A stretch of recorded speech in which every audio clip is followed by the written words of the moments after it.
Le site spécial franchissable est délimité par une ou plusieurs larges lignes blanches continues ou par des marquants damiers.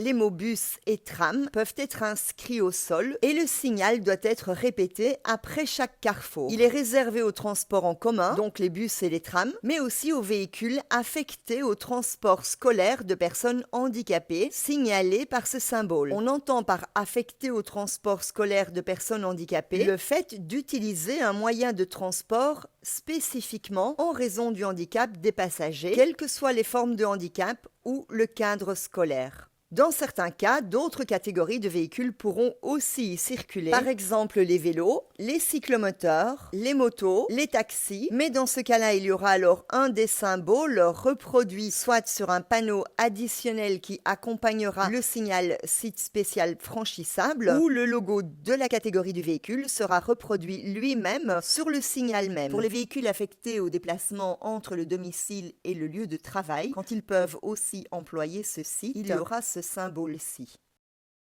Quand les vélos peuvent emprunter le site spécial franchissable, ils sont obligés de rouler en file. Ils ne peuvent pas rouler à deux de front, même lorsque le site spécial est en agglomération.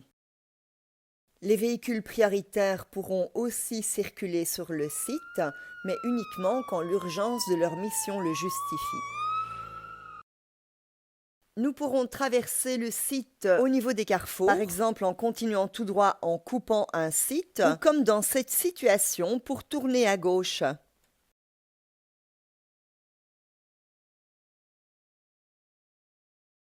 Nous pourrons aussi traverser le site pour accéder ou quitter des emplacements de stationnement situés tout le long de ce site, ou pour accéder ou quitter une propriété riveraine.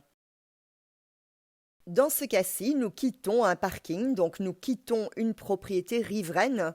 Pensez à vérifier la priorité de tous les côtés.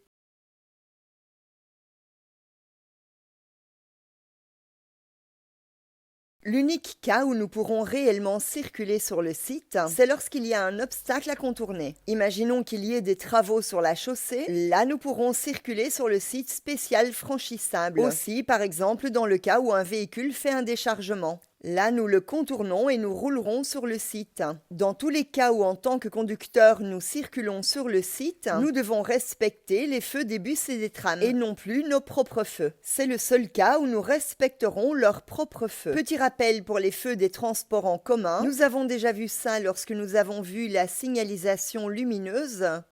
Pour le moment, le triangle est blanc, ce qui équivaut au feu vert plein. Nous pouvons donc continuer tout droit, tourner à droite ou tourner à gauche. Alors dans cette situation-ci, il n'y a aucune raison que nous circulions sur le site spécial franchissable, étant donné que la bande de circulation de droite est ouverte. Mais imaginons que cette bande de droite soit bloquée parce qu'il y a des travaux ou un véhicule en stationnement. Là, nous serions obligés de circuler sur le site et nous devrons donc respecter les feux du bus. Le feu est devenu un point blanc fixe, ce qui équivaut à un feu orange fixe. Et lorsque la barre est horizontale comme pour le moment, cela équivaut à un feu rouge. Nous sommes donc obligés de nous immobiliser à la ligne. Mais donc, dans le cas présent, nous ne sommes pas concernés, étant donné que la bande de droite est totalement accessible. Retenez donc que nous pouvons traverser le site spécial franchissable pour un changement de direction au niveau des carrefours, pour accéder et pour quitter des propriétés riveraines, pour accéder et quitter des emplacements de stationnement. Et nous pouvons circuler dans le site uniquement pour contourner un obstacle.